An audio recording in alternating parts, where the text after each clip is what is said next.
saya minum kopi terasa aja di lambung langsung Pak. Ya.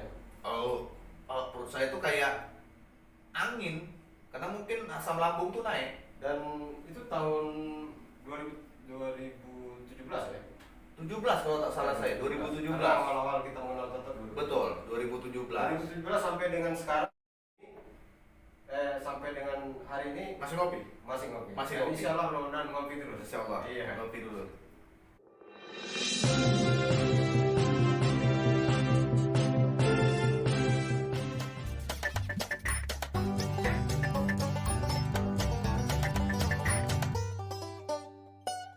Bismillahirrahmanirrahim. Assalamualaikum warahmatullahi wabarakatuh. Sahabat Waalaikumsalam. Tokum dimanapun berada, salam sehat di Arehan Podcast. Hari ini saya akan bincang-bincang dengan sahabat saya, saudara saya juga, bernama Andika Dwi Rahmansyah.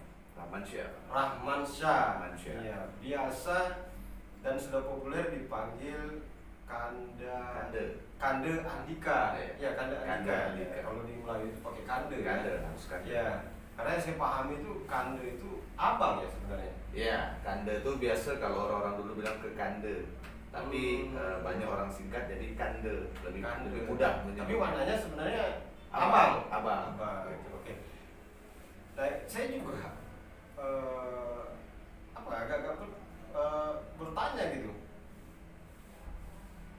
Kande Andika ini usia masih muda, Ya. seperti saya misalkan jauh lebih tua, tapi saya selalu panggilnya Kande juga, bahkan kawan-kawan yang lain, bahkan ada yang lebih tua lagi, ya kan? Iya.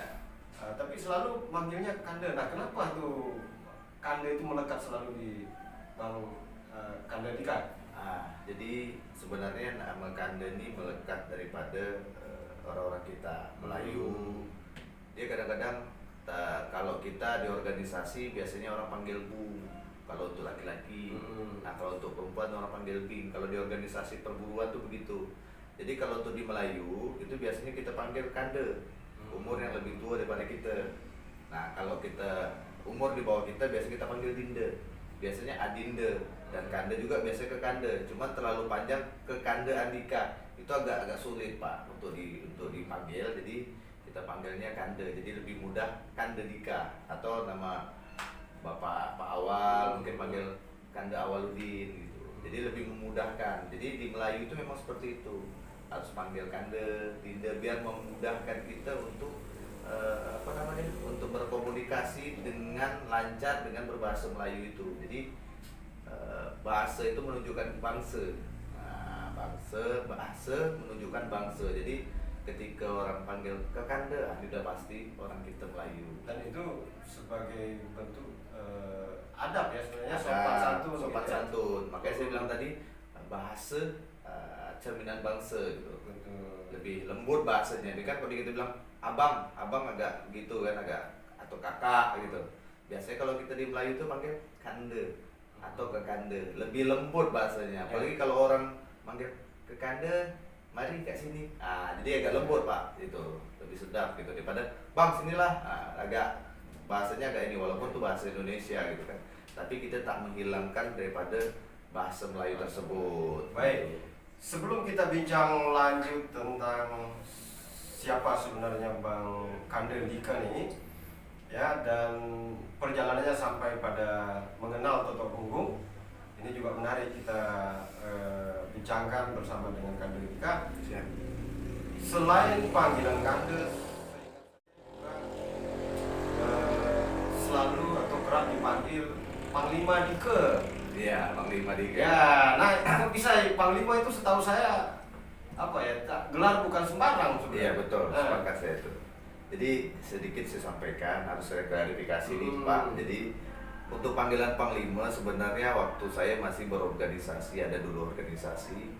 Jadi karena memang aturan di organisasi itu ada Panglima besar, ada Panglima muda gitu. Kebetulan saya di posisi Panglima muda. Memang betul. Jadi kalau organisasi Melayu itu lebih eloknya seperti itu. Jadi lebih enak memanggilnya atau komunikasi. Memang aturan kita ADRT itu menyebutkan seperti itu. Jadi kalau untuk Panglima sebenarnya memang harus memakai nama di Melayu itu memang harus ada gelaran. Dan gelaran ini memang ada harus namanya pelantikan atau penabalan, bahasanya penabalan. Kalau di zaman Kesultanan dulu tuh ada penabalan, banyak gelar-gelar panglima, mungkin dari panglima kawalan, panglima bentang apa, panglima ulu balang, banyak deh panglima ini. Memang harus ada penabalan. Kalau saya ini sebenarnya orang panggil saya panglima ini mungkin karena saya orang bangsa Melayu, terus lama berorganisasi di Melayu, terus di organisasi Melayu itu ada namanya, kalau kita di ART itu atau kepengurusan Pak. Jadi kepengurusan mungkin ya, ketua itu namanya panglima besar, wakil ketua itu namanya setiausaha. Di bawah kita tuh macam saya itu di wakil ketua atau sekjen nasional gitu. Nah, saya dipanggil panglima muda.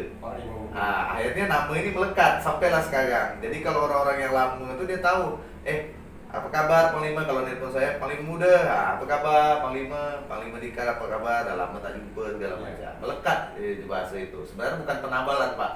Sudah melekat ya. Sudah melekat, nama itu sudah melekat. Sama dengan nama Kakanderi Pak. Ya. Beda mungkin di suku-suku yang lain, mungkin macam suku kita Bugis gitu ya. Suku Bugis itu kalau dia kan mungkin ada gelar bangsawan gitu, seperti Daeng orang panggil atau seperti apa gitu. Kalau kita nih memang di Melayu ini ada gelaran memang diangkat atau ditabalkan untuk kehormatan kesultanan. Mungkin dia ada berbuat banyak untuk kesultanan atau berbuat banyak di kerajaan, akhirnya dia diangkat. Mungkin tingkat keagamaan dia, keilmuan dia, terus kebijaksanaan dia, makanya diangkat dia gelar panglima. Itu banyak Pak gelar-gelaran di Melayu itu yang memang dia orang pakai itu untuk menjalankan sebuah kesultanan yang memang punya aturan main, seperti sultan, mungkin ada setiausaha, dato bendahara, ada panglima kawalan, ada panglima macam-macam, panglima sambang, macam-macam. Kalau saya memang bukan gelaran Pak ya, harus saya klarifikasi. Kalau saya itu dipanggil panglima bukan gelaran, melainkan itu hanya nama yang melekat gitu. Saya tak berani juga sebenarnya, nama panglima ini sangat berat. Kalau di bangsa Melayu ini panglima ini sangat berat. Kalau zaman-zaman dulu nama panglima ini itu di pertama dia punya ketangkasan dari ilmu betul, keahlian bela diri, dia punya ketangkasan, mungkin ilmu agamanya luar biasa. Karena gara-gara panglima, macam contoh mungkin pernah sedikit kita dengar cerita tentang sejarah Hang Tua, kenapa dia diberikan gelar panglima atau segala macam, karena memang dia orang punya ketangkasan luar biasa, dia pintar tentang agamanya pun luar biasa Pak, belajar ilmu agamanya Masya Allah. Makanya kalau saya ini memang berat sebenarnya, saya bilang jangan panggil saya panglima. Jadi panglima ini, gelar panglima ini kalau kita digelar panglima berat sangat Pak. Pertama mungkin kita masih banyak kekurangan, kita kurang bijak, emosi, terus emosi kita mungkin belum bisa terkontrol.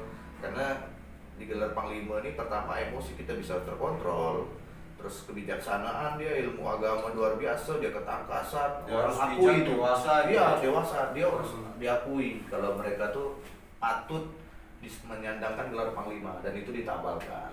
Tapi bagaimanapun itu sudah memang melekat, karena hampir di setiap kegiatan yang saya kenal Kandel Dika ini, hampir semua orang-orang selalu memanggilnya panglima gitu. Nah, ngomong-ngomong nih, Kandel Dika juga saya kenal sebagai seorang pengrajin tanja yang memang sangat konsisten, terus mensiarkan tentang budaya tanja ini, budaya Melayu melalui tanja ini. Sejak tahun berapa tuh? Saya sebenarnya untuk sejarah dan kegiatan tentang sejarah kebudayaan itu saya senang dari dulu, karena memang sebenarnya yang sudah mulai menonjol itu pada saat memang saya menetap di Batam. Saya lama itu di Pulau Burung Pak, di Pulau Burung itu khususnya di daerah pesisir Kepulauan Riau, pesisir Riau. Jadi saya hijrah ke Batam ini sekitar tahun, sebenarnya sih saya pulang balik Pak. Dari dapat kerja saya galangan kapal, saya habis proyek habis, saya balik lagi Pulau Burung, kerja lagi di Pulau Burung, nanti ada proyek lagi saya masuk ke Batam nih. Jadi aslinya memang Pulau Burung. Enggak, Seri Guntung Pak. Oh, Guntung daerah Riau gitu. Jadi akhirnya saya berinisiatif, saya mau kali ini saya ke Batam harus netap, minimal saya berhasil lah di Batam nih. Dan alhamdulillah dapat ajakan dari teman kerjaan, akhirnya saya kerja di Batam. Alhamdulillah saya bertahan dari 2000, kalau nggak salah saya di 2012. Nah dari 2012 tuh udah mulai saya masuk kerja, saya mulai bergabung ke organisasi-organisasi, termasuk organisasi perburuan seperti SPMI itu, Federasi Serikat Pekerja Metal Indonesia. Terus saya bergabung di kebudayaan, lembaga-lembaga Melayu, kebudayaan. Saya suka yang seperti itu. Akhirnya saya bentuk satu komunitas namanya Komunitas Anak Melayu. Dan anak Melayu ini banyak menyangkut dari khususnya dari bangsa kita, bangsa Melayu yang serumpun ini kita gabungin. Dari suku Padangnya ada, suku Palembang itu semuanya saya masukkan dalam situ lingkup agar mereka tuh mengenal kebudayaan. Dan akhirnya saya mencari guru gimana saya bisa mengenal kebudayaan, baik itu mengenal dari Tanjak. Karena saya kenapa ngambil Tanjak dulu, karena Tanjak ini mahkota atau lebih cenderung kepada jati diri Melayu itu. Ya. Makanya saya lebih harus mengenal Tanjak ini dulu. Akhirnya saya coba buat sendiri. Kalau bahasa kita sekarang itu Tanjak kreasi, Pak. Jadi Tanjak kreasi ini Tanjak yang meniru. Jadi hasil kerjaan kita nih, kita belajar nih, berburu sampai kita dapat piagam atau penghargaan. Kalau bahasa Malaysianya itu sijil. Nah, kita dapat penghargaan sijil itu. Nah, apa yang kita buat, mereka contoh, mereka buka, mereka contoh kita, dan mereka publikasikan. Nah, ini salah satu yang merusak daripada kebudayaan kita. Akhirnya Tanjak yang memang sudah lama itu muncul, yang sudah kita kaji dari jauh-jauh dulu orang-orang tua pakai, akhirnya dirusak dengan orang-orang kita sendiri. Itu mencontoh hasil kerjaan kita. Dan saya berpikir gini, wah saya tak boleh seperti ini. Dari tahun 2013, 2014, tapi saya tetap buat Tanjak nih, tapi tetap pada Tanjak yang kreasi Pak, mencontoh dari YouTube. Tanjak sendiri tuh bermacam jenis ya? Wah banyak Pak. Nah, termasuk yang ratusan. Anda pakai. Nah, ini yang saya pakai nih ya, termasuk yang saya pakai nih. Kalau ini Tanjak yang saya berburu Pak, namanya itu Bulang Bidang. Jadi harus ada ijazahnya juga pastinya. Ada Pak, harus ada. Jadi nggak sembarang harus buat. Tak bisa gitu. Okay. Jadi kebudayaan ini kita tak bisa langsung dapat instan. Jadi memang kita harus belajar. Ini saya dapat guru Pak, lumayan lama saya cari guru. Kemana-mana saya cari guru, dan alhamdulillah berkat kesabaran saya dapat guru, yaitu guru saya itu Tuan Guru Johan Iskandar, dan beliau asli dari Malaysia. Ini Masya Allah beliau, muridnya saja sudah hampir, saya kira sudah hampir 5.000-an Pak, seluruh dunia. Tanjak. Wah, murid beliau di Indonesia aja yang aktif untuk daerah Kepulauan Riau saja itu ada hampir puluhan Pak, belum yang di Malaysia. Langsung ke beliau. Iya, dari beliau langsung berguru ke beliau. Jadi kalau bahasa kita orang Melayu ini nak berguru ini berasam garam dulu. Nah jadi kita pernah dengar tuh orang-orang tua kita cakap, kau belum boleh macam itu karena kau belum ada asam garam. Ternyata saya baru tahu Pak, setelah saya belajar kebudayaan, saya mengkaji daripada ilmu tentang Melayu ini, harus saya paham. Oh ini asam garam tadi. Memang iya, kita tuh kalau sebelum kita belajar, ini ya maksudnya kayak bilang tadi, Melayu ini lekat daripada Islamnya Pak, kuat. Kenapa saya bilang lekat pada Islam Melayu tidak bisa dipisah. Tak bisa dipisah Pak, tak bisa dipisah. Jadi sehingga saya ketika saya belajar berguru ini Tanjak 2000 berapa saya lupa itu Pak, di Karimun, guru saya datang ke sini, memang kita datangkan sebelum pandemi Pak.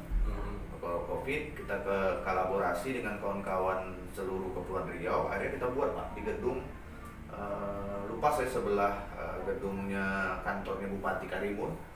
Dan akhirnya kita buat di situ Pak. Guru saya datang. Nah di sini saya baru tahu adab Melayu ini seperti apa. Sebelum kita belajar kita berwudu dulu Pak. Jadi harus suci juga ya? Iya, wajib dulu kita suci. Nanti saya kasih tahu alasannya. Kita berwudu. Setelah kita berwudu kita berjejer, berkeliling, guru saya di tengah. Nah kita ada pulut namanya. Jadi kita bikin pulut kuning, sama kelapa Pak, kelapa campur gula, itu gula Jawa. Akhirnya kita dikasih makan satu-satu. Jadi dari tangan guru itu dimasukkan ke mulut. Nah ini ada orang Melayu luar biasa. Nah, Jadi guru malah berkhidmat ke iya, ke jadi muridnya. jadi istilahnya kalau bahasanya tuh kalau kita belajar ke guru tuh biar dapat barokahnya. Bukan hanya ilmu yang kita dapat, tapi Ya, barokah ya. guru ini kita dapat. Jadi setelah itu kita harus ngerasain asam garam tadi. Mungkin agar tersambung hati kan. Tersambung, betul Pak. Ya. Tersambung hati. Jadi tujuannya pun kita untuk seperti itu biar kita tahu adab, gimana cara berasam garam dengan guru. Jadi setelah itu kita makan garam Pak. Wajib kita rasa garam ini dari tangan guru tadi ini. Jadi betul-betul ada asam, ada garam. Ada garam. Nah, Ya. jadi ini Saya pikir belajar. hanya sebatas peribahasa aja, ternyata Enggak, saya pun baru tahu Pak. Makanya saya, oh begini, ini kata orang tua saya dulu, kau belum makan asam garam, tak usah, kau masih kecil. Nah, sekarang saya baru tahu asam garam itu seperti itu. Jadi makna daripada pemberian asam garam tadi berpulut tadi agar kita ini pertama samina watona gitu kan, Ya, samina pada watona guru. sama guru gitu. Jadi kita dengar kita taat. Jadi setelah itu biar menyatukan tentu selama pada hal-hal kebaikan. asal kebaikan gitu, hal kebaikan agar mereka tuh istilahnya kita taat itu yang paling utama agar chemistry kita dengan guru itu nyampai. Betul. Ketika dia memberikan satu materi itu masuk di pada otak kita, lari ke hati, nyimpan.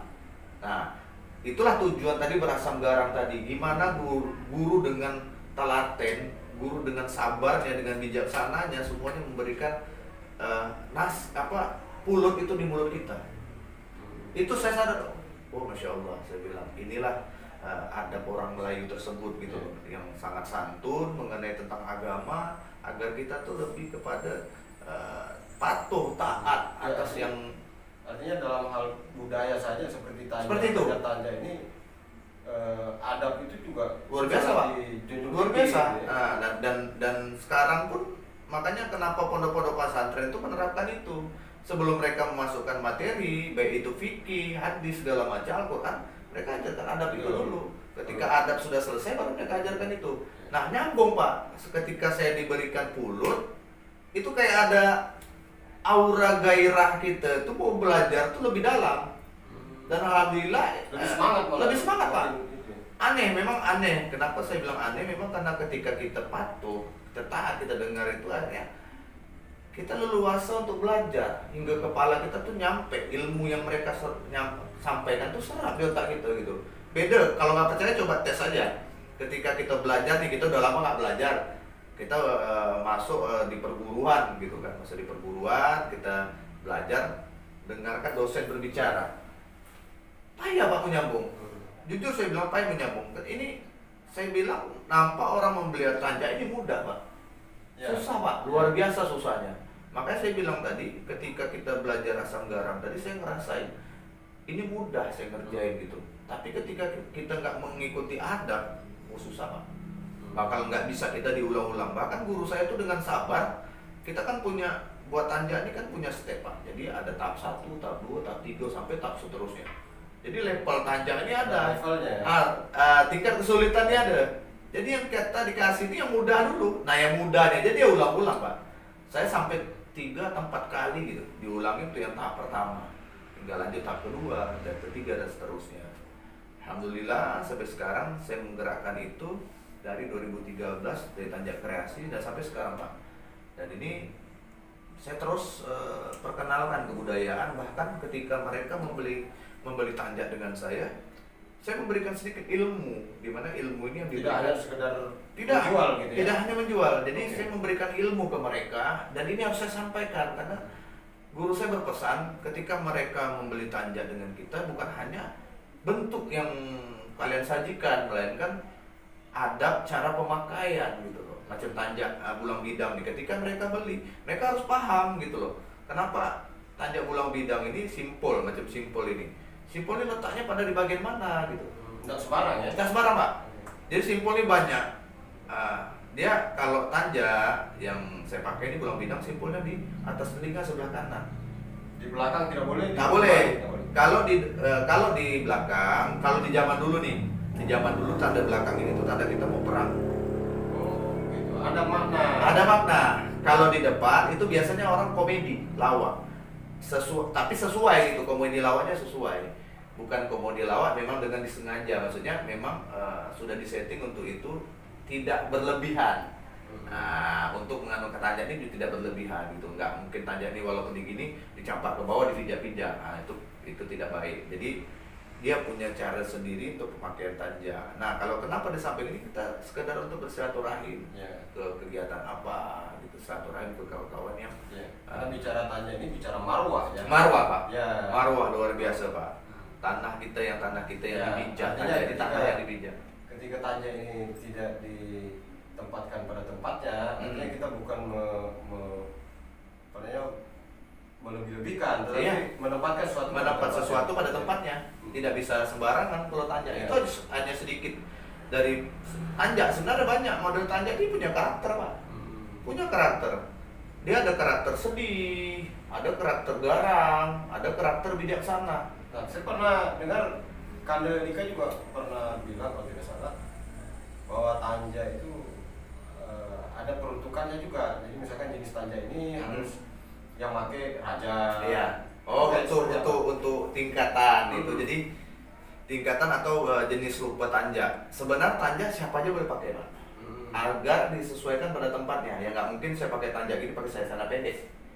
Dan ini pernah kejadian, Pak, di Pekanbaru itu. Bapak mungkin udah baca, ada salah satu selegram. Selegram ini postingan. Selegram ini. Jadi sebenarnya gini, saya tidak menyalahkan selegramnya. Kenapa saya bilang tak menyalahkan selegram? Inilah kadang-kadang orang kita ketika membuat acara mendatangkan salah satu atau dua orang artis atau dan tamu undangan, terus memberikan hadiah tanjak tadi. Sekedar memberi, tidak menjelaskan gitu. Karena belum tentu yang diberi ini paham. Makanya saya bilang, saya bantah, Pak, pada saat di Pekanbaru itu ribut mengenai masalah tanjak. Saya bilang jangan disalahkan selebgramnya, artisnya. Yang salah tuh kita gitu. Memberikan tanjak, memberikan satu hadiah kepada orang lain, tidak mengedukasi.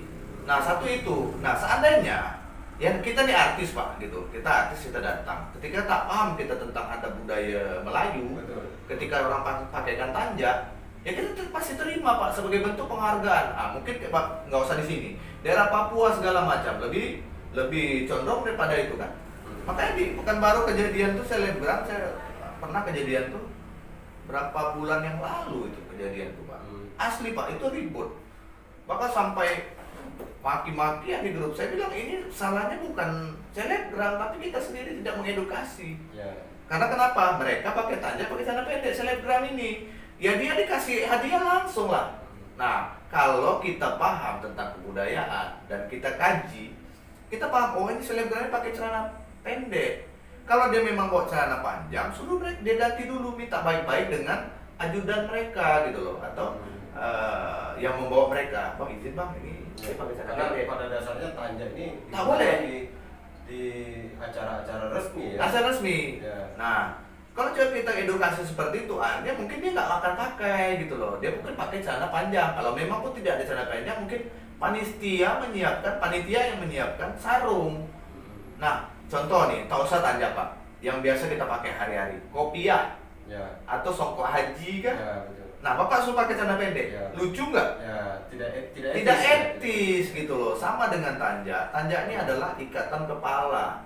Kalau di zaman-zaman orang Melayu dulu ya kain mereka ikatan kepala dan balik lagi tadi marwah gitu, marwah orang kita. Jadi belajarlah tentang kebudayaan ini agar mereka tuh paham bahwa kebudayaan ini punya adab. Tidak sekedar membuat, tidak menjual saja. Makanya kenapa saya selalu kadang-kadang marah di Facebook itu, kau boleh membudidayakan tanjak atau kau mengembangkan tanjak itu, tapi kau harus belajar gitu loh. Karena saya dari 2012, Pak, ini mencari guru, sehingga saya jujur, Pak, saya sampai ke Malaysia, Pak. Makanya saya dapat sijil atau penghargaan dari Jawatan Warisan Negara. Nah, itu kalau bahasa sini kementerian ya. Nah, ngomong-ngomong tanja ini sendiri yang asal mula pengrajinnya atau yang buat itu di Indonesia kan Melayu sini atau Melayu sih Malaysia? Sebenarnya Pak, kalau dilurut kaji mengenai tanja ini sebenarnya dari orang dulu udah pakai Pak. Hampir semua ya. Hampir semua Pak gitu. Makanya tengok pakaian daerah kita. Pakaian daerah kita. Kalau memang dari dulu nggak ada mereka pakai ini, kemungkinan Pak baju adat budaya kita orang pesta, orang nikah itu tidak ada pakai ini. Gitu loh. Semuanya pakai tutup sanggul.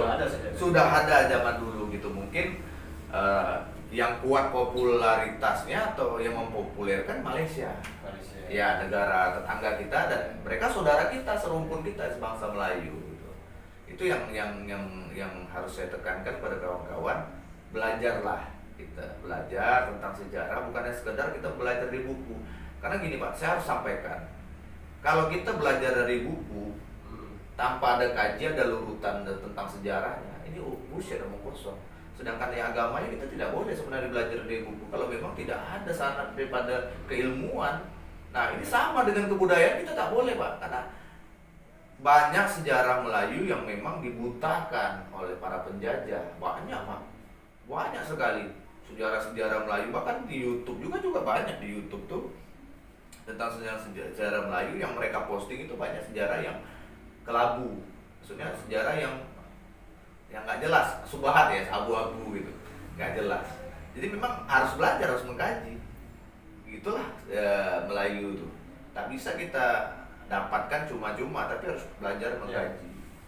Nah, soal tanja tadi sudah ada penjelasan, belajar gitu ya. Itu punya komunitas sendiri atau semacam organisasinya sendiri? Oh ada Pak, ada, alhamdulillah yang sekarang ini terbentuk dengan kita itu. Dulu kita pakai namanya Ahlul Tanja Nusantara. Jadi Ahlul Tanja ini berperan daripada mengenalkan kebudayaan tentang Melayu. Jadi grup kita tuh di Batam ini ada sekitar, kalau yang saya digabung dari pondok warisan kita, kebetulan kita punya satu tempat stand tanja ruko itu di daerah Jodoh Square. Di situ ada 9 orang perajin tanja. Jadi Ahlul Tanja ini bergerak memang di bidang kebudayaan untuk mengenalkan tanja. Jadi mereka silakan beli tanja sama kita, mereka mau paham tentang tanja silakan datang. Bahkan dari dinas-dinas terkait itu datang ke kita untuk meminta penjelasan mengenai tanja. Kita sampaikan dengan cuma-cuma Pak. Kita sampaikan dengan cuma-cuma, dengan konteks di mana apa yang kita sampaikan itu sesuai dengan apa yang guru kita sampaikan gitu. Silakan, tak ada masalah. Dan sekarang yang kita gerakan itu, seperti saya berinisiatif agar tanja ini tidak punah dimakan zaman gitu, atau anak-anak muda itu tidak lupa dengan asal usulnya. Saya bentuk sama sekarang ini, dan kebetulan saya pendirinya, namanya Laskar Bertanja. Jadi Laskar Bertanja ini saya bentuk 1 tahun yang lalu, ini udah jatuh 2 tahun. Kenapa saya bilang jatuh 2 tahun? Ini pas bertepatan nih Pak. Ini tanggal 15 ya. Tanggal 15. Besok itu bertepatan dengan Hari Bangsa Bertanja. Jadi seluruh dunia Pak. Ini kebetulan Bapak podcast saya ini kebetulan besok lusa itu kebetulan 2 tahun Bangsa Bertanja. Nah, tahun yang lalu kita buat itu di alun-alun Pak. Kita undang semua kawan-kawan untuk menggunakan busana alun. Termasuk Bapak mungkin kemarin datang juga. Nah, kita bentuk. Nah, ini kedua tahunnya Pak. 2 tahunnya, makanya kawan-kawan semua di Facebook tuh udah posting saya bangga bertanja, semuanya menyambut daripada ulang tahun Bangsa Bertanja ini. Alhamdulillah pembentukan saya ini kenapa? Karena pandemik terlalu luar biasa panjang. Ini saya pun berpikir pun susah Pak gitu.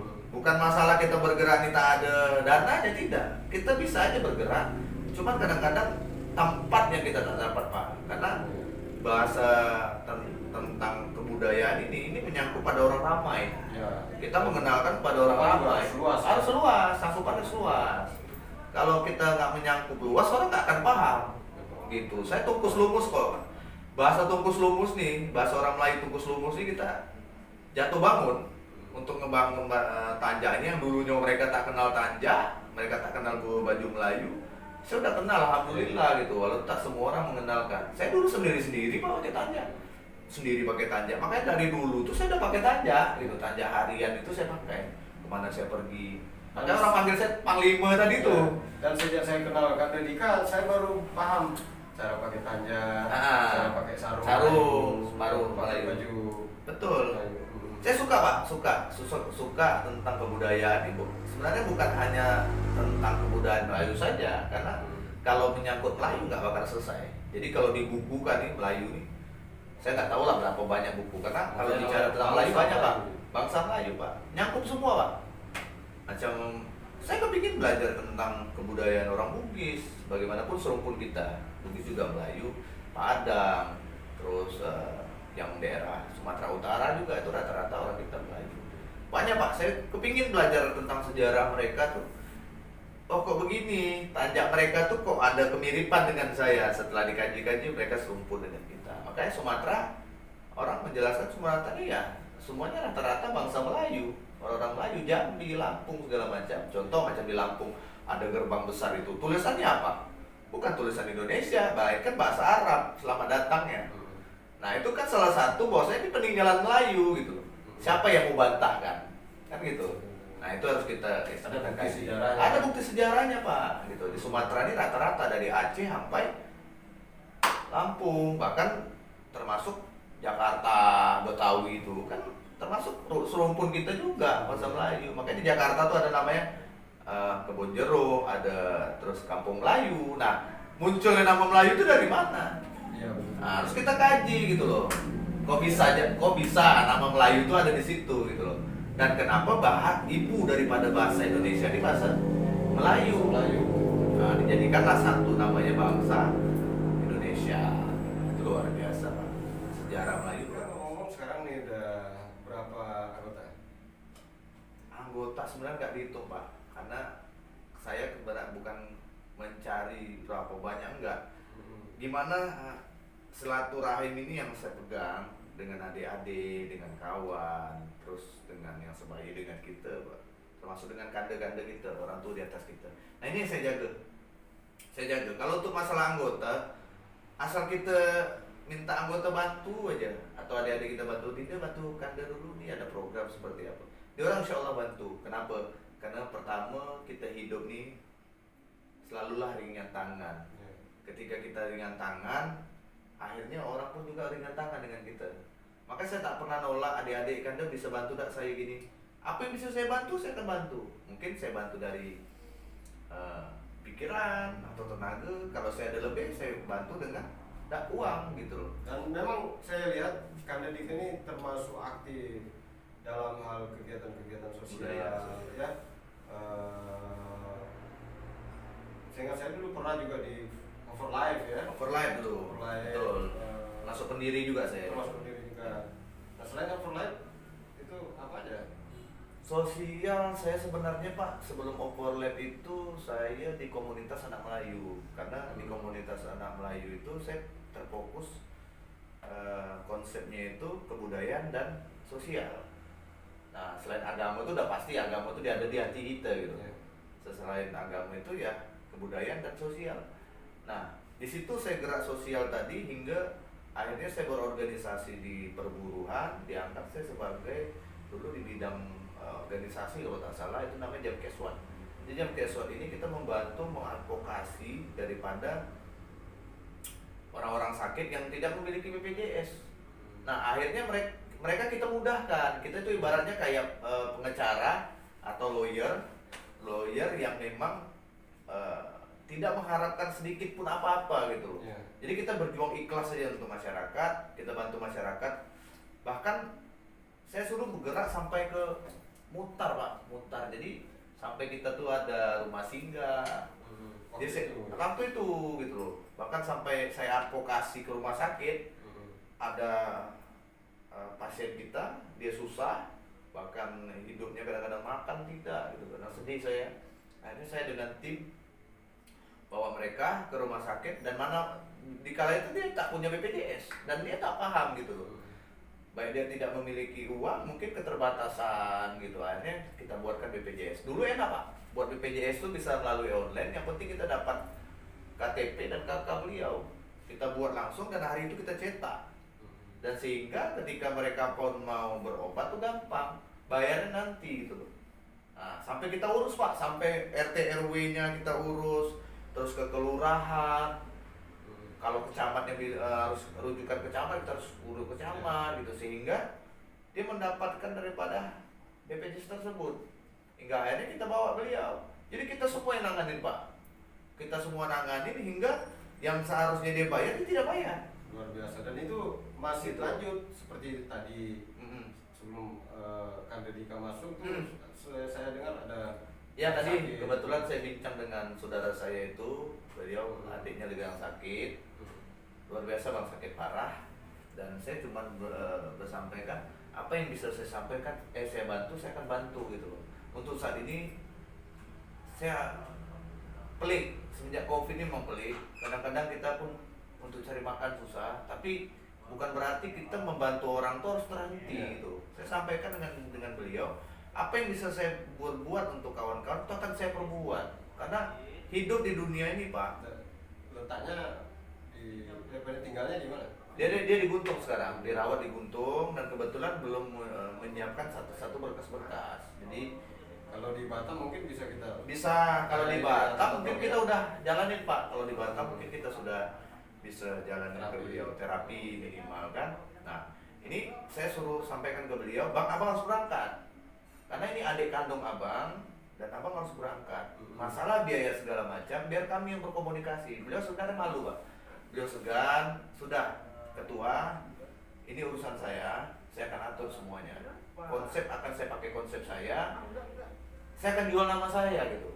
Kalau untuk kebaikan lillahi ta'ala Pak, untuk agama, untuk kebaikan, karena saya berjanji pada diri saya dan keluarga saya akan berbuat semampu saya, karena hidup ini hanya sekali dalam hidup, tak harus berhati untuk orang lain gitu loh, termasuk keluarga, agama kita, segala macam. Bahkan saya pernah diskusi dengan guru saya bilang ke guru saya, ini Masya Allah beliau, mudah-mudahan beliau sehat, Alwi bin Muhammad Latos, alhamdulillah beliau. Jadi beliau sampaikan, guru, saya sampaikan, hidup saya ini apa yang bisa saya buat untuk orang lain saya akan buat. Bahkan nyawa saya pun saya siap taruhkan untuk agama saya dan keluarga saya. Dan alhamdulillah ini direspon baik dengan beliau, dan akhirnya kata beliau, subhanallah, antum jalankan saja. Beliau tahu apa kekurangan saya, terus apa yang bisa saya perbuat ya. Beliau bantu semampunya, ini luar biasa. Makanya saya samina wa ta'na nama beliau. Beliau suruh ke sini saya ikut, beliau suruh ke sini. Pokoknya saya siap lah. Nah, beliau tentang guru tadi Habib Alwi di Majelis Al-Munawir. Saya teringat saya mulai kenal dengan Kande Dika itu saat awal-awal tabligh akbar Satu Somad. Bukan. Oh, mulai dari Satu Somad. Satu Somad kalau nggak salah. Ya, tapi lebih dekat dengan mengenal Bang Kande Dika itu di Majelis Al-Munawir. Di Majelis Munawir saat itu bersama dengan Habib Alwi gitu. Dulu kan waktu masih saya di organisasi dulu, mungkin ini agak di silent, karena dulu saya berorganisasi itu agak di silent Pak. Jadi ya awalnya kan kita pertemuan di situ dulu gitu loh, sehingga saya akhirnya kenal dengan Bapak, kita diskusi, kita bentuk satu majelis. Terus alhamdulillah mungkin udah berapa tahun Pak, lama Pak ya, sampai guru tuh pulang balik ke Batam, Jakarta. Nah mungkin ini salah satu keriduan guru pada kita, bahwa kita ikhlas itu untuk bersama-sama dengan beliau berjuang di jalan Allah. Itu aja sebenarnya. Jadi Masya Allah nih, sambil jalan sosialnya juga tetap istiqomah sampai dengan sekarang. Syiar dakwahnya paling tidak melayani ulama-ulama, para habaib yang datang kota Batam gitu ya. Nah, ngomong-ngomong kenal Toto Punggung awal mula kapan? Saya agak lupa ingat. Ya, insya Allah saya ingat, mudah-mudahan Allahumma sholli ala sayyidina Muhammad wa ala ali sayyidina Muhammad. Jadi pertama saya kenal tuh Bapak sempat ngajak saya kalau nggak salah. Waktu Bapak pelatihan di Kepri, pernah sempat ngajak saya karena saya agak sibuk dulu. Pertama dengan Bapak, mungkin karena saya agak sibuk. Kata pertama dengan Bapak seharusnya kan. Cuman saat itu saya agak sibuk, kesibukan saya tak jelas lah dulu mungkin kan. Jadi akhirnya mungkin bapak yang ini. Nah saat itu saya ada gejala kalau nggak salah. Gejala itu ada masalah di lambung. Itu parah sih di lambung. Bahkan saya nggak bisa ngopi. Kan saya bilang ke bapak, Pak saya nggak bisa ngopi Pak. Saya bilang gimana? Nah itu bapak udah selesai tuh. Di game kafe waktu itu. Enggak di game cafe Pak. Nggak di game cafe saat itu. Jadi Oh belum, game kafe belum ada. belum. Oh, iya. Game cafe belum ada tuh. Sehingga saya kenal dengan bapak, akhirnya bapak perkenalkan nama Toto Punggung ini, sehingga saya belajar Toto Punggung. Nah kalau untuk yang di game cafe itu dulu kita kenal di game cafe lebih dalam itu karena kita berinisiatif dulu. Saat itu saya belum masuk di organisasi itu. Saya bentuk nama organisasi Generasi Muda Islam Kota Batam kalau nggak salah. Game IB. Nah, Game IB itu di situ ada berapa pendiri, nggak ramai lah orang-orang di Game IB itu. Progres kita, proyek kita itu adalah membersihkan masjid-masjid Kota Batam. Programnya itu. Nah, Game IB ini terkenal tuh kan pada saat ada bukan acara sih, peringatan menyambut bulan puasa. Nah kita bikin gerakan namanya, Dan saya sempat ikut itu. sempat ikut Bapak, betul. Pawai obor namanya. Ya, Pak. Nah ini sangat disayangkan Pak. Saya berharap Dan itu gebrakan yang luar biasa. itu luar biasa. Syiar Pak. Islam ya waktu itu ya. Syiar Islam itu luar biasa. Dan itu Gebrakan baru pertama dibuat waktu pertama di Batam, betul Pak. Pertama di Batam. Itu dengan kawan-kawan nggak banyak Pak. Lillahi ta'ala tak banyak. Saya berharap acara ini sukses. Nah kita rame waktu itu. Rame, Pak. Ya. Saya itu buat surat pemberitahuan ke pihak kepolisian, kalau tak salah 500 yang hadir. Ratunya datang 1.500 Pak. Saya sampai kaget luar biasa. Nah itu saya salut dengan Kapolsek saat itu. Kapolsek beliau ikut jalan dengan kita Pak sampai puasa, baju dinasnya itu. Dia bilang luar biasa, program ini kalau bisa dibuat setiap tahun. Dia sampaikan yang penting program ini mengajak daripada umat Islam dan kebaikan. Saya bilang, saya alhamdulillah Pak, mudah-mudahan tahun depan kita buat. Nah, menyangkut tahun depan, kita banyak kegiatan yang lain-lain, akhirnya terbengkalai. Tapi satu sisi bukan berarti mengendorkan semangat saya untuk berbuat lagi.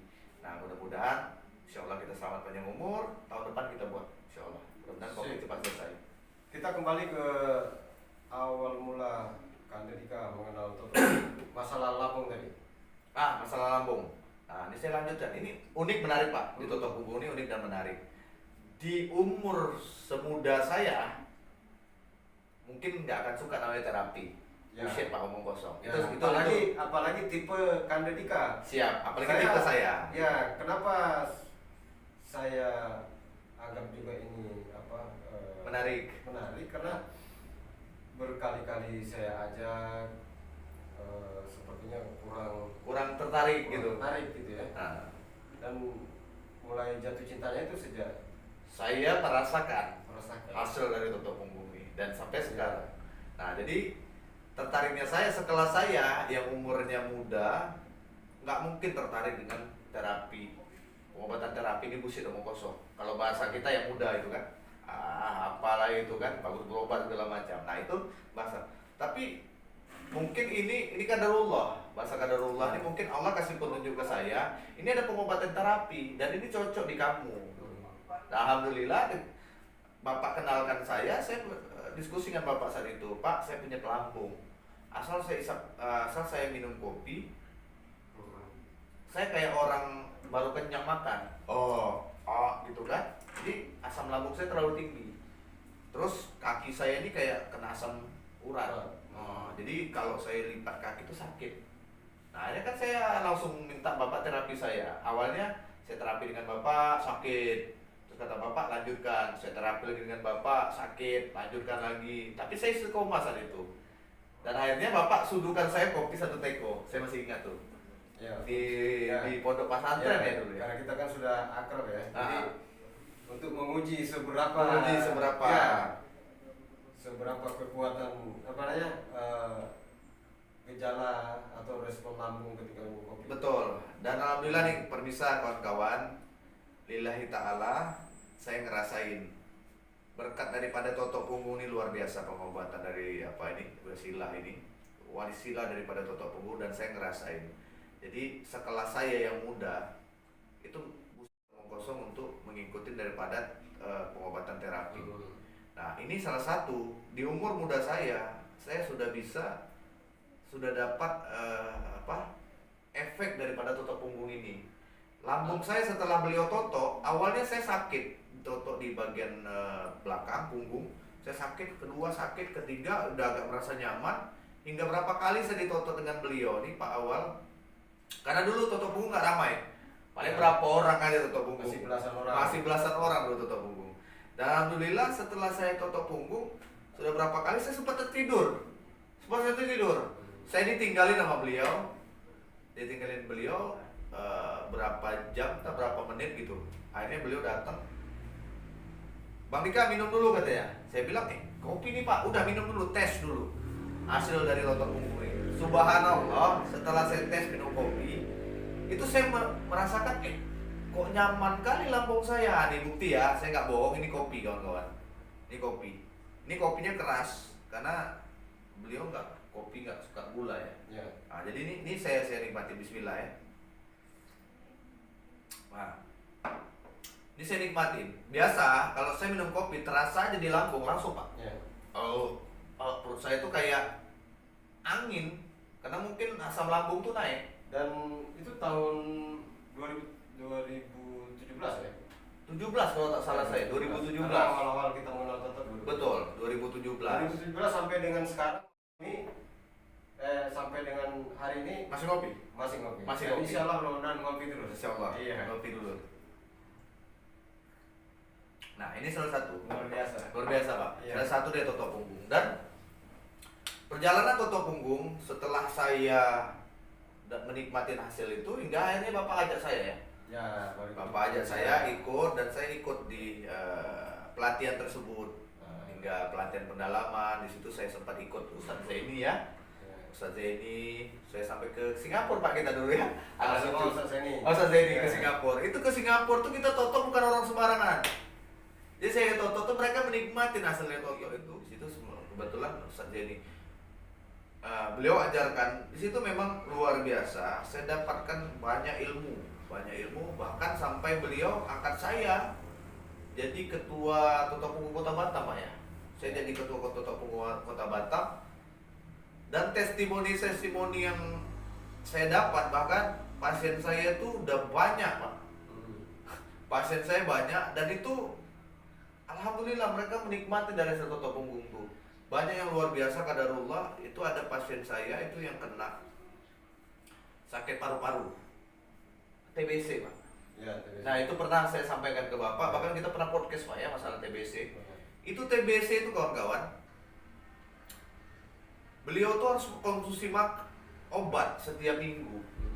Jadi konsumsi obat, bahkan beliau tuh sampai 2 dokter cek. 2 dokter, beliau tuh padahal mau diangkat PNS saat itu. Akhirnya beliau berobat dengan saya. Diperkenalkan dengan teman saya. Kebetulan teman saya ini Pak Joni ini masih muda. Beliau pembimbing saya di kajian di kampus saya Pak saat itu. Pak Joni ini dia kenal dengan saya. Akhirnya dia datang ke rumah, nelpon saya. Kak Dika, izinkan saya mau bawa kawan. Beliau kena sakit TBC akut luar biasa. Nah, saya toto dengan saya ini lillahi ta'ala kawan-kawan, saya tak berbohong. Jadi setelah saya toto, itu di bagian belakang tuh ngembung Pak. Jadi mengembang begini, saya pun kaget. Kenapa? Angin dalamnya? Iya, kayak ada angin, efek gitu mungkin, kayak balon. Saya pun kaget di punggung. Setelah ditoto, ngembung. Saya kebingungan saat itu. Saya komunikasi dengan Bapak atau Ustadz Zaini saat itu. Saya sampaikan ke Ustadz Zaini, itu responnya. Antum toto aja di bagian situ. Dan akhirnya saya ikuti saran beliau. Saya toto dan itu sekitar 5 atau 6 kali Pak Di terapi. Sempat saya cekcok sama beliau awalnya. Cekcok masalah obat. Jadi beliau sampaikan, Bang ini konsumsi obat saya gimana? Saya lanjutin konsumsi obat atau gimana? Ini maaf, saya bilang, kalau kamu sudah berobat dengan saya berharap kamu tidak konsumsi obat. Agar apa? agar tahu efek daripada totok punggung ini kerasa atau Iya, tidak. karena kalau minum obat Minum obat pasti nggak tahu Pak, betul sepakat saya. Jadi kalau Anda minum obat, gimana tahu efek daripada totok punggung? Yakin Bang? Karena kita yakin gitu Pak, kita yakin dengan totok punggung ini lillahi ta'ala, kita berharap kesembuhannya memang dari Allah dan melalui ikhtiar totok punggung tadi. Samping itu, Kanda Dika juga sudah merasakan memang Sudah merasa gitu, sudah merasa, dan akhirnya beliau oke Bang, siap lillahi ta'ala. Kamu percaya dengan Allah? Percaya Bang. Kalau kamu percaya dengan Allah, kamu berobat dengan saya tanpa obat. Siap Bang. Akhirnya dibuat apa? Ini anaknya mungkin bagus juga, agamanya bagus, sholatnya juga rajin. Ini belum masuk PNS, sudah masuk PNS berapa hari gitu, berapa bulan. Akhirnya beliau berobat, beliau cek. Setelah 5 kali 6 kali saya toto, ini dia udah cek Pak. cek lagi dan ada hasilnya. Hasilnya ada, hasil rekam medis dari dokter itu dinyatakan beliau sudah bebas dari TBC tadi, padahal akut Pak, subhanallah nih. Nah, beliau sendiri saja yang mengalami penyakit tidak percaya. Kalau bahasanya ini benar-benar sembuh.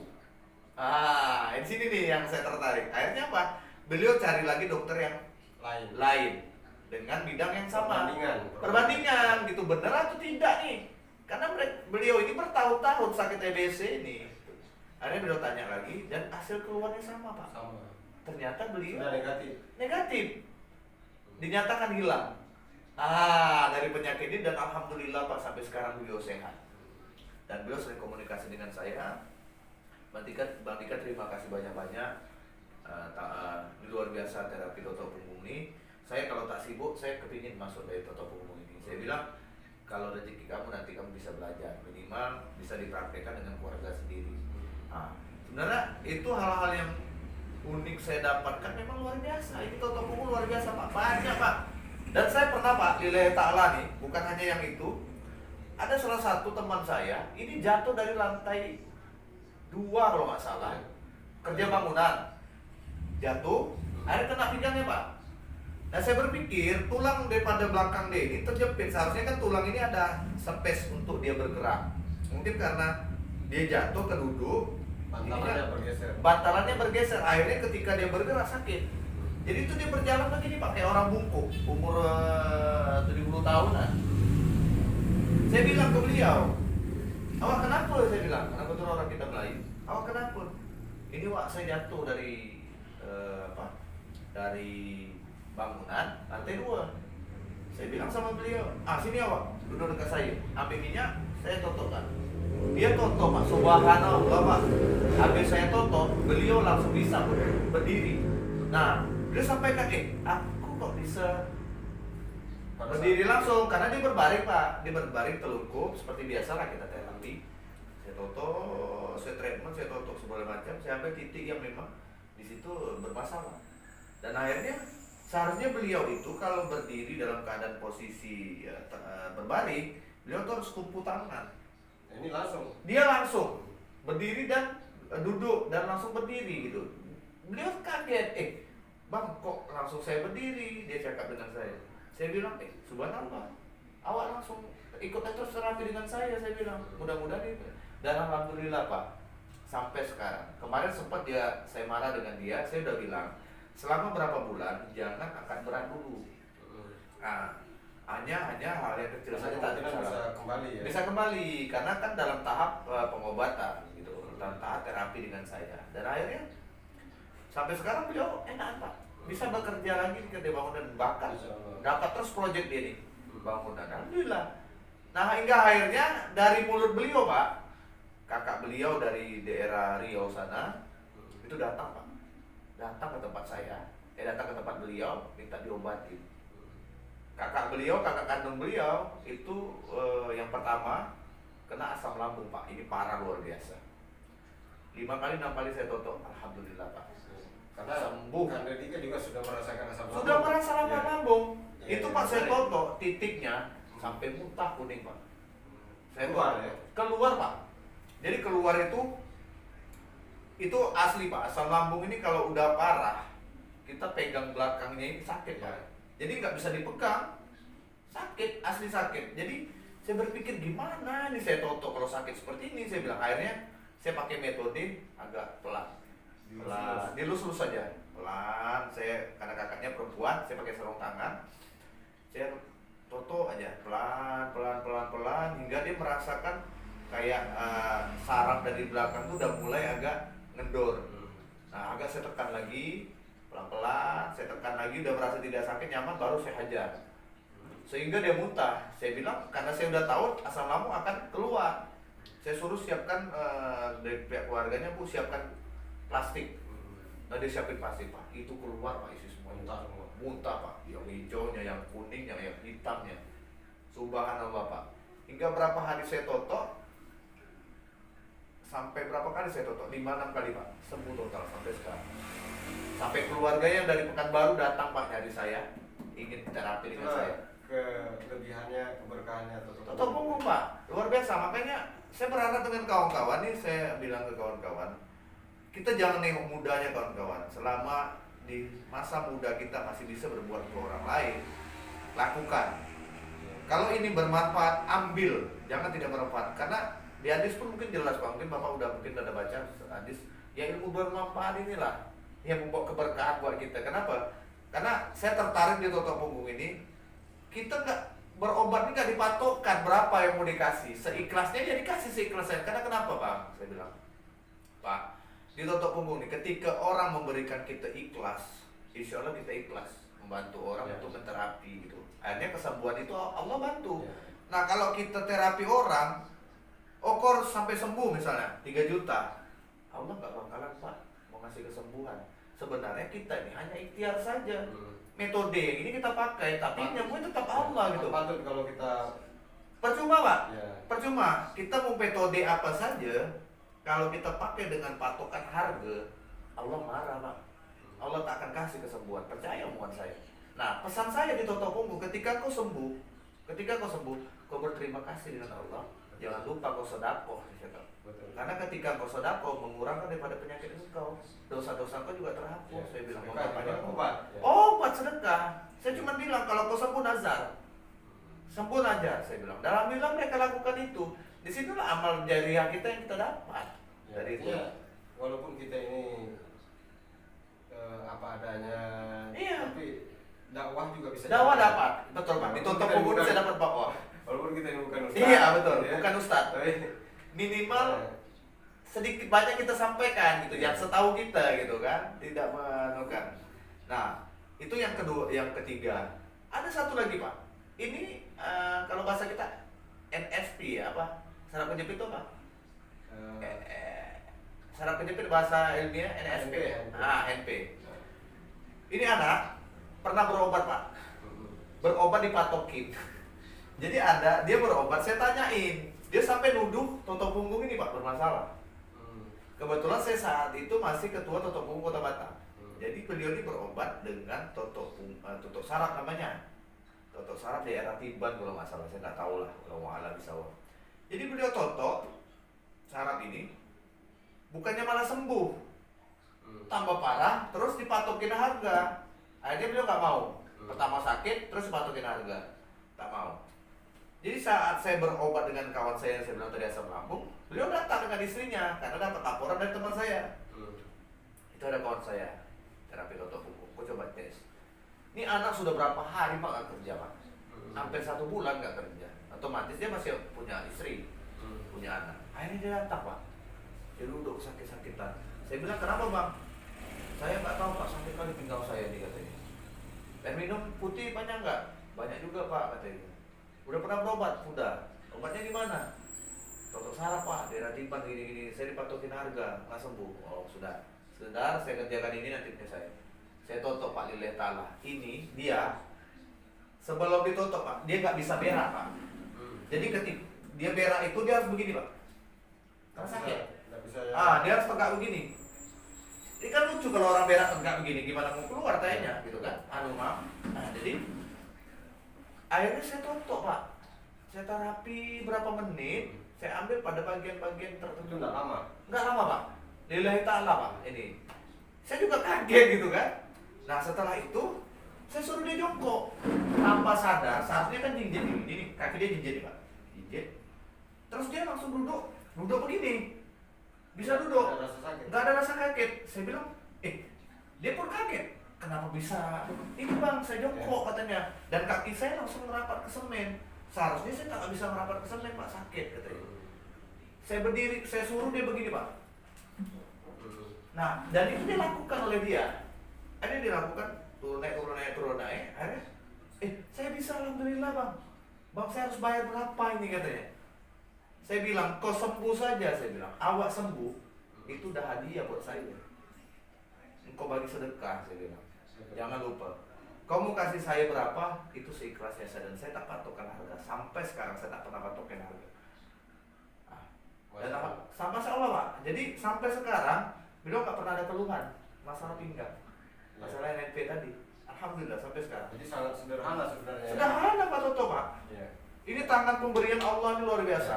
Saya sangat bersyukur di umur saya sekarang ini yang sudah masuk ke 37 tahun, udah banyak Pak. Maksudnya tuh Allah kasih selamat dari tangan saya ini. Ini yang saya bersyukurnya Allah berikan itu gitu. Ya paling tidak kita ada andil menolong orang Menolong melalui orang. jari kita. Nah, menolong orang. Membantu orang melalui jari kita.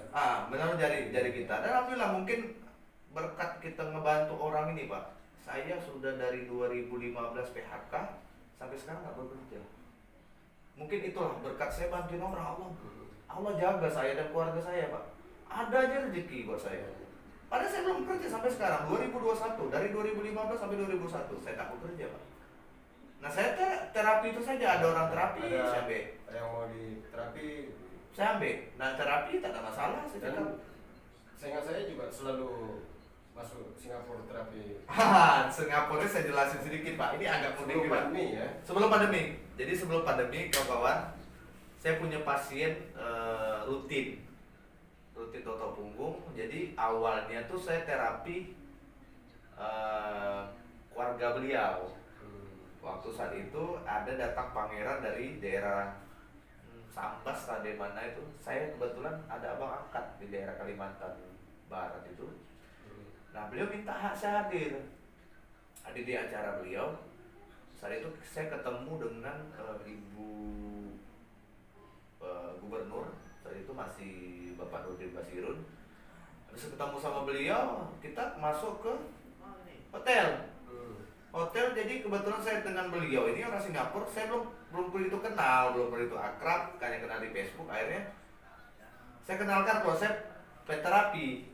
Akhirnya beliau rasakan terapi saya terapi. Beliau merasakan kenikmatan.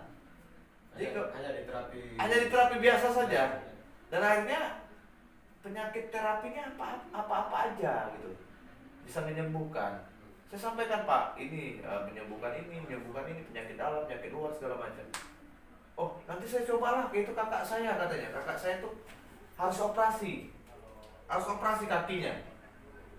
Ya sudah, pas saya ke Singapura, saya kasih tahu ke beliau. Akhirnya beliau jemput, langsung datang ke rumah kakaknya. Saya terapi, Pak.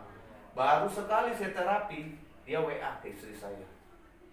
Bahwasanya setelah diterapi sama saya, dia nggak jadi operasi Pak. Setelah dicek oleh dokter Singapura, kurang apa alat Singapura, Bapak bayangkan sendiri. Yang seharusnya berapa minggu lagi dia akan dioperasi kakinya, lututnya. Setelah saya terapi, tidak dioperasi Pak. Alhamdulillah. Setelah dari itu Pak, Bapak tahulah, tajam-tajamnya mata, lebih tajam mulut Pak. Akhirnya apa? Orang kenal saya Pak di Singapura. Kakak saya punya teman, kasih tahu teman. Saya satu malam itu Pak, satu hari bisa 7 orang Pak, 6 orang, sampai lemes saya Pak. Bocorannya biasa dikasih sanggup berapa? Ini subhanallah Pak. Kalau di Singapura, Bapak boleh tanya dengan orang-orang sana, pasien-pasien saya. Ini lillahi ta'ala Pak, saya tidak pernah patok harga. Lillahi ta'ala tak pernah patok harga. Karena mereka puas dengan apa hasil terapi saya Pak. Mereka tuh kasih saya tuh $30 Pak. Satu kali toto dalam 1 jam. $30, $50 orang tuh kasih. Saya lihat lah, kalau mau kaya di Singapura tuh Pak, saya udah kaya Pak. Kalau saya minta $50 satu orang atau $100, mereka pasti kasih. Karena mereka Kalau dipatok ya. karena mereka, kalau menurut cerita-cerita teman-teman kita yang terapi bukan totok punggung ya, di luar itu, mereka kadang-kadang paling kecil itu $50 Pak. 50, 70 sampai 100 ada terapi-terapi yang lain itu.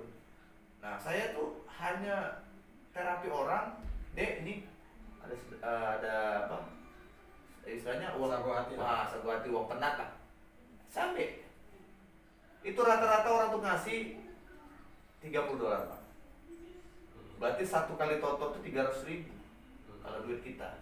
Nah, kalau duit Singapura kan 10.000 tuh, 10.000 berapa ratus gitu. Alhamdulillah Pak, satu hari itu bisa 7 orang Pak. Paling sedikit tuh saya dapat 4-5. Pulang saya udah tepar aja. Jadi setiap seminggu sekali saya datang. Ini lillahi ta'ala qadarullah. Semenjak pandemi segini nih, kakak saya nelpon, pasien saya yang lama nelpon, Bang harus balik. Bisa nggak Bang ke sini? Ya nggak bisa, pandemi. Ya. Nah gitu. Bahkan ada yang lebih unik Pak. Saya totoin orang bangsa Portugis. Orang Portugis Pak. Tapi ceritanya agak lebih ini, nanti di Bapak bisa potong. Jadi ada salah satu orang Portugis, kebetulan beliau kena penyakit gula Pak, dan ini akut. Saya lihat sendiri, jadi kayak orang bodoh ya kalau orang kena penyakit gula ini, maaf mungkin ya.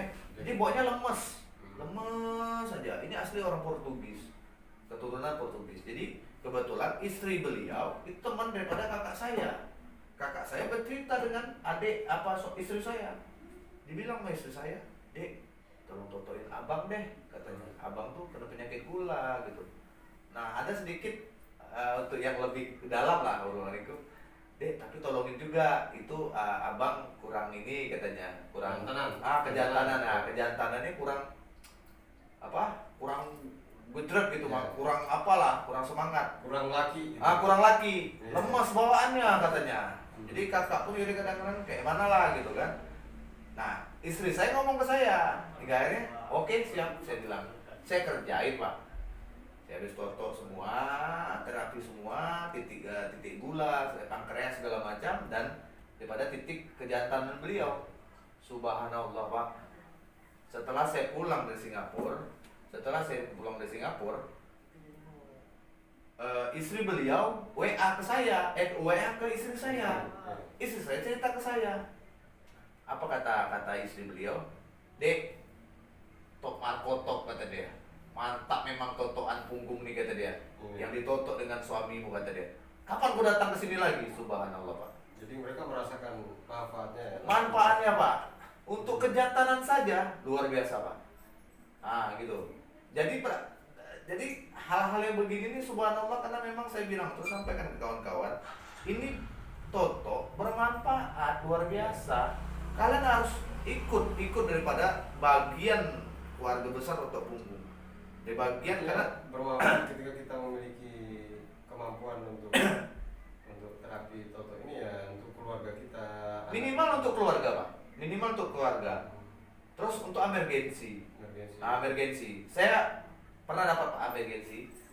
Jadi Lebaran kemarin, puasa kalau nggak salah, Lebaran puasa. Jadi satu hari megang itu kan orang dari pagi balik ke pagi Pak di pasar. Mungkin kecapean. Jadi ada salah satu orang jual ayam potong. Saya nengok dari jauh. Kebetulan saya bawa adik angkat saya tuh si Samsu itu, dia ikut saya. Saya tengok dari jauh orang ini pingsan. Dikasih minyak angin, dikasih badannya diurut-urut, apa segala tangan segala macam, dia anak pingsan. Qadarullah Pak, saya tengok anak tuh, saya langsung ke sana.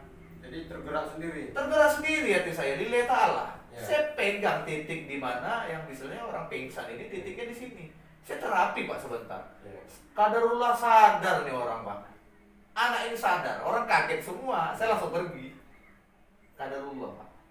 Itu asli pingsan, saya terapi, dia langsung berdiri. Ya, karena toto ini ketika selalu dipraktekkan, dia secara tidak langsung, secara alami refleks ketika ada kasus-kasus kayak gitu ya. ya. Saya datang, dia pingsan itu, orang ramai ngerubunin dia, sampai bos-bosnya bingung gitu kan, mau ngangkat dia, ada yang pijat tangan, ada yang kasih minyak angin. Saya datang langsung pegang aja punggung. Saya toto aja Pak, dalam berbaju itu saya toto berapa menit gitu, paling 2 menitan, 3 menitan lah. Dia langsung sadar, bangun, langsung sadar, langsung dilapin muka, wajahnya langsung dia berdiri. Subhanallah, itu Toto Punggung. Itu ada, saksinya ada gitu loh. Ya. Si adik saya itu si Samsu apa itu. Banyak Pak, banyak pengalaman yang saya dapat. Luar biasa dari Toto Punggung ini. Nah, Kade Dika sudah berapa kali jumpa dengan guru kita, Master Salur Rahman? Oh, lama Pak, banyak Pak. Saya lupa. Setiap beliau datang ya? Setiap beliau datang kita selalu hadir, bahkan sampai main bulu tangkis. Di situ saya lihat. Apa yang Kade Dika nilai dari Masya Allah, Masya Allah, Ustaz Abdul Rahman, master kita ini, saya melihat teknik yang beliau sampaikan gitu, yang beliau arahkan ke kita, itu pertama mudah Pak, mudah kita kerjakan, mudah kita praktekkan, terus cepat kita ketika metode, karena gini Pak, ketika kita belajar praktek, ya kan, di situ depan kita guru kita mengikuti, kita melihat, kita mendengar. Banyak juga orang yang mengasih kajian itu nggak nyambung di kita, karena mungkin pola dia yang berbeda. Tapi saya melihat daripada Ustaz Abdul Rahman ini, Masya Allah, beliau Master Toto Punggung ini, metode yang beliau sampaikan itu ketika dia sampaikan ke kita itu langsung nyambung Pak gitu, mudah gitu ya, karena penyampaiannya mudah gitu, sederhana, penampilannya juga apa adanya, penampilan satu, murah senyum murah senyum beliau, dan tidak pernah membicarakan hal-hal di luar dari konteks Toto Punggung. betul. Itu sepakat saya. Itu kayak salah satu yang membuat saya juga salut sama beliau. Itulah Ustaz Abdul Rahman. Itu yang saya tertarik, karena apalagi membicarakan orang lain. beliau tidak. Itu luar biasanya. Saya ada masalah untuk kita aja yang di Batam aja atau di Pulau Riau, beliau tak mau nggak pernah campurin.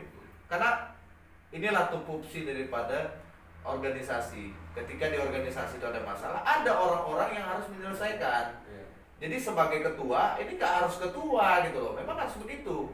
Jadi ketua ini ketika dibutuhkan, baru ketua yang jalankan. Kadang-kadang banyak nggak kawan-kawan kita nggak paham, ketika kita berorganisasi, semua tuh sikit-sikit ketua. Sikit-sikit ketua, jadi kayak yang di viral itu, ketua 50.000 kita harus kasih, ketua 50.000 kita kan sakit ketua kalau begitu. Nah maksud saya itu ketua, setiap organisasi terbentuk, ketua itu tupoksinya ada. Kita butuh ketua pada saat memang emergensi, dan ini tidak bisa lagi dipanggil orang lain, ini harus ketua gitu. Nah kalau memang bukan ketua, kan di organisasi itu ada bidang organisasinya siapa, ya kan? Di organisasi itu kan punya bidang-bidang.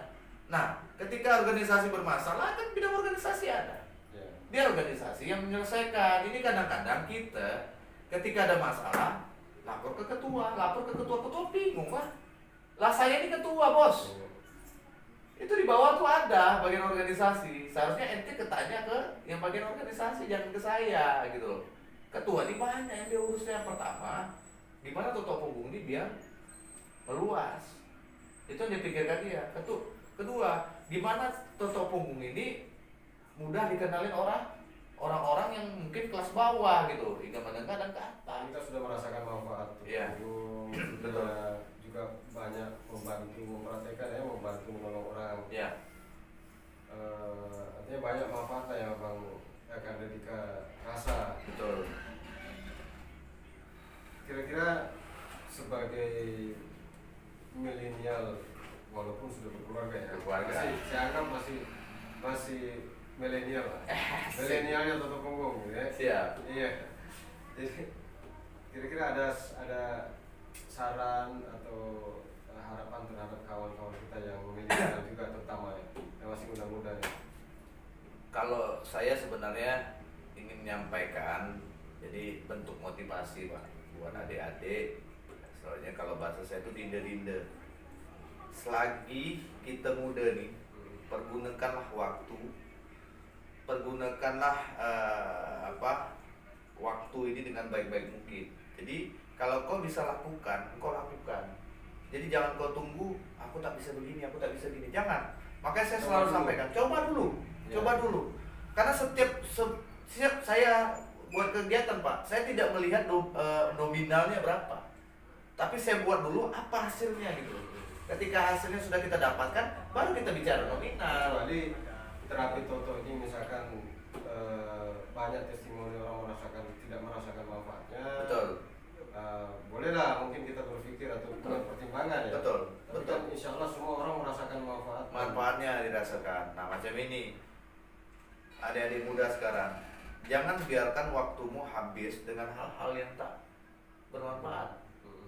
Jadi selagi kau muda ini, kau lakukan yang bermanfaat. Yang pertama yang harus kau lakukan, jangan tinggalkan sholat. Itu paling penting.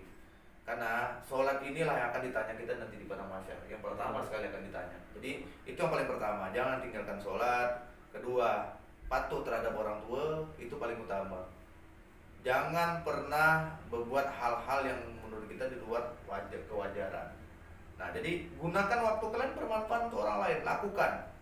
Jangan stop, lakukan saja. Kalau kalian tidak mampu, banyak teman-teman kalian atau abang-abang kita yang masih bisa peduli dengan kita, lakukan saja. Saya tak pernah Pak setiap kegiatan harus berpikir nominalnya berapa. Tapi saya lakukan dulu, nanti saya bicara tentang nominal. Dan itu berhasil Pak, lillahi ta'ala. Saya lakukan apa saja itu berhasil. Dan saya tak berpikir nominal. Itu. Untuk ke depan agenda Bang Dika apa? Untuk ke depan kemungkinan saya mungkin kalau untuk keagamaan sudah pasti. Karena sekarang lagi Covid, jadi saya belum bisa untuk buat kegiatan agama, tapi tetap saya melakukan. Ini alhamdulillah adik-adik dari kampung Dua Bagan, mereka akan buat kegiatan yang pernah saya lakukan Pak, itu bagan berselawat, dan insya Allah ini yang ketiga. Nah, yang pertama kita buat saat itu kita datang tamu guru kita Habib Alwi bin Muhammad bin Nur Alatas. Terus yang ke bagan bersalawat kedua itu datang Habib Syauqi bin Yahya bin Toha bin Yahya. Yang ketiga nih mereka kemarin datang, ketua pemuda beliau datang ke rumah saya sowan. Terus sampaikan, Kanda kita mau lanjutkan untuk bagan bersalawat, subhanallah, lanjutkan. Apa yang kalian butuhkan sampaikan ke saya, nanti saya coba sosialisasikan. Kalian butuh apa? Kanda saya minta nanti kalau bisa Kanda ikut lagi di sini untuk berpartisipasi. Terus mungkin ada hal yang penting, mungkin yang seperti penceramah, Kanda mungkin nanti rekomendasi dari Kanda saya minta tipikalnya seperti apa, nah, gitu, yang keras, yang lembut atau yang biasa.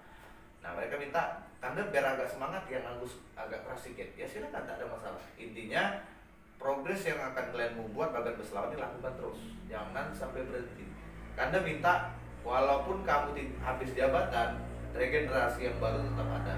Saya minta di bagan berselawat ketiga ini, adik-adik kita yang di bawah umur kita, masukkan mereka, sisipkan mereka di bagian minimal mungkin ketuaan seksi acara, tapi tetap kita yang backup, biar mereka tuh paham ketika kita nanti sudah tidak ini lagi, mereka bisa jalankan. Jadi jangan kalian saja, kasih mereka jabatan sebagai bentuk tanggung jawab, tapi bukan berarti kalian lepaskan mereka, kalian backup belakang. Nah dorong mereka agar mereka paham, dan mereka paham bahwasanya acara seperti Maulid Nabi, Isra Mi'raj ini penting. Nah gitu, orang yang akan memberikan syafaat kita nanti pada masyarakat. Nah itulah Rasulullah SAW tadi. Nah lakukan, tak usah takut. Masalah biaya nanti kita pikirkan sama-sama. Masya Allah, luar biasa nih. Jadi saya pengen bincang-bincang dengan Kanda Dika ini lebih lama, pengen ngobrol lagi, mudah-mudahan karena waktu kita terbatas. Insya Allah kita lanjutkan di kesempatan. Insya Allah, mudah-mudahan berbeda. Siap, dengan tema berbeda Insya Allah. Terima kasih sekali lagi atas kehadiran Kanda Dika. Mudah-mudahan Kanda Dika diberikan kesehatan selalu bersama keluarga, istri, anak semua. Dan mudah-mudahan Kanda Dika juga tetap semangat dalam hal syiar dakwah. Insya Allah, itu paling penting nomor satu. Terus kemudian di bidang kegiatan-kegiatan kebudayaan juga, dan jangan lupa Toto punggungnya tetap pasti semangat untuk menolong, tetap itu paling utama itu. Dan jaya bersama Toto punggung. Insyaallah. Allahu Akbar. Allahu Akbar. Assalamualaikum warahmatullahi wabarakatuh. Waalaikumsalam.